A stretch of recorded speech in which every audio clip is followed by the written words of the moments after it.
Hello students. So in the last video we have seen that how you can calculate the torque for the dipole kept in the uniform electric field. And you have seen the formula which we have got is torque is equal to P sine theta. That means tau is equal to P cross E. Here see, I have discussed the cases also in the last video. What is theta is equal to 0 when theta is equal to 90. And we can see that theta equal to 90 में हमारा सबसे maximum torque होता है and that is PE. अब हम अगर ये देखें कि अगर आपका पैरेलल रखा हुआ है डाइपोल इलेक्ट्रिक फील्ड से पैरेलल रखा हुआ है, दैट मीन्स थीटा आपका 0 होता है, तो उसे हम कहते हैं कि dipole is in stable equilibrium. This type of question used to come in your board कि when the dipole is said to be in equilibrium and find the tau, that means you have to consider theta is 0 और उस case में आपका tau जो है वो 0 आ जाएगा. Similarly unstable equilibrium उसे कहते हैं जहाँ पर आपका theta 180 degree हो, that means your dipole is placed anti-parallel to the field. Clear? So this much we have already discussed in our last video. Today our topic is to calculate the potential energy and work done. तो पहले हम निकालेंगे कि what is work done and then we'll calculate कि what is potential energy which is stored in a dipole when placed in uniform magnetic field. Okay, the potential energy of a dipole placed in uniform electric field. So keep in mind student कि आप इस case में direct start कर सकते हैं. We know that tau equal to PE sine theta. ज़रूरी नहीं है कि आपको डायग्राम बनाना है या वैसे ही स्टार्टिंग करनी है. अगर क्वेश्चन आपका टाउ और वर्क डन के लिए आता है, मतलब टॉर्क और वर्क डन निकालने आता है, then you have to start with the diagram that you can go and see my last video. Okay, now you all know that tau is the component of force. अगर दो equal magnitude और opposite direction की forces लग रही हैं तो it will start the dipole to rotate. Okay, so when it is rotating what is changing every time, हर बार थीटा बदलता है.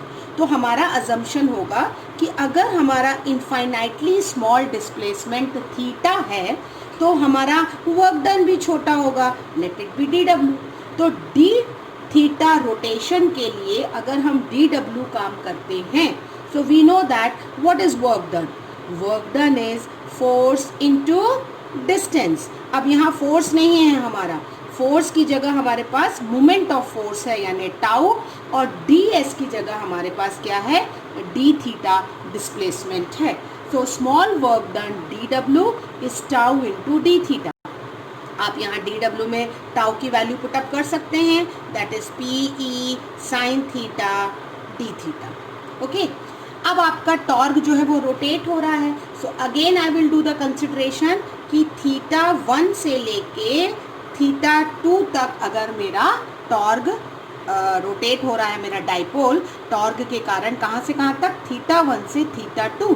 तो थीटा 1 हमारी फाइनल इनिशियल लिमिट होगी और थीटा 2 हमारी फाइनल लिमिट होगी. ओके, आपको याद होगा इंटीग्रेशन जो आपने 11th में भी किया हुआ है. तो अगर मुझे DW से W चाहिए तो I have to integrate within the limit theta 1 to theta 2 DW.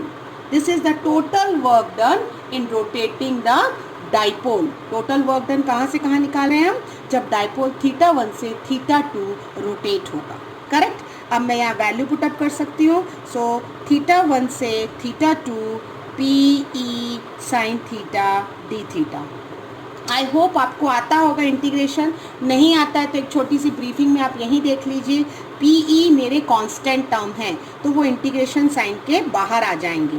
तो आई कैन राइट कि W is equal to PE आपका बाहर आ गया, इंटीग्रेशन साइन के अंदर बचा थीटा 1 से theta 2 sine theta d theta.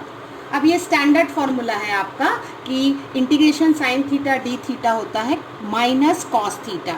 So I can write W is equal to PE हमारा बाहर है। अब हमारा जो इंटीग्रेशन के साइन की जगह हम एक स्क्वायर ब्रैकेट या ब्रैकेट सिंपल लगा सकते हैं, और माइनस कॉस थीटा हमने इंटीग्रेट कर दिया θ1 से θ2। तो अब हमारे W में हम माइनस भी बाहर ले सकते हैं जो हमारा अंदर आया है सॉल्व करने के बाद, और हम फिर फॉर्मूला जानते हैं कि वो होता है upper limit minus lower limit. हमारा वेरिएबल रिप्लेस हो जाता है, तो कॉस के साथ अपर लिमिट माइनस कॉस के साथ लोअर लिमिट, यानी W is minus PE cos θ2 minus cos θ1। ये आपका एक फॉर्म है वर्क डन का। अगर दूसरा फॉर्म में बताना चाहूँ तो क्या होगा, PE हो जाएगा और माइनस के कारण हम ये साइन इंटरचेंज कर सकते हैं, तो cos θ1 minus cos θ2। This is another form of work done. ये माइनस साइन के साथ है, और यहाँ अगर आपको माइनस प्लस करना है तो अंदर भी आपको टर्म इंटरचेंज करके एक माइनस निकालना पड़ेगा, तो माइनस माइनस प्लस हो जाएगा, तो वो हो जाएगा PE cos θ1 minus cos θ2। I hope यहाँ तक वर्क डन आपको क्लियर होगा।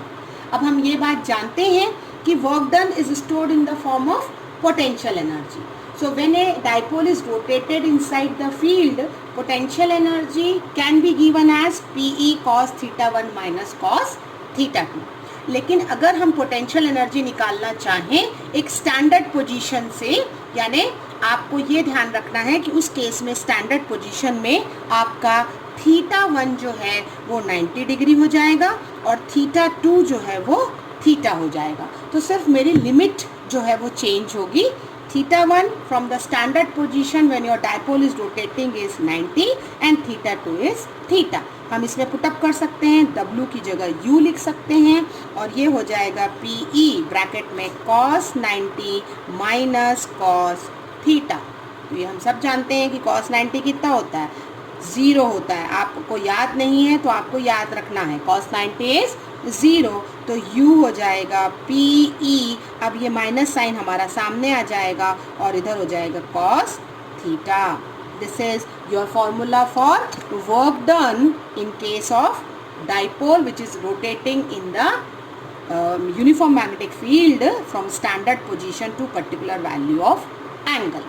माइनस साइन है, P भी वेक्टर क्वांटिटी है, E भी वेक्टर क्वांटिटी है, so I can write U is equal to minus P dot E। Correct, minus P dot E vector notation में आएगा विथ वन माइनस साइन। आप यहाँ पे डिफरेंट केसेस भी कर सकते हैं वर्क डन के, θ1 θ2 की वैल्यू जब वैरी होती है। So these all formulas are very important for calculating in the form of numerical also for calculating work done and potential energy. आपको बस ध्यान रखना है कि रोटेशन किस एंगल से कहाँ तक हो रहा है, यानी θ1 से θ2। आई होप स्टूडेंट ये पूरा टॉपिक हमारा आपको क्लियर हुआ होगा।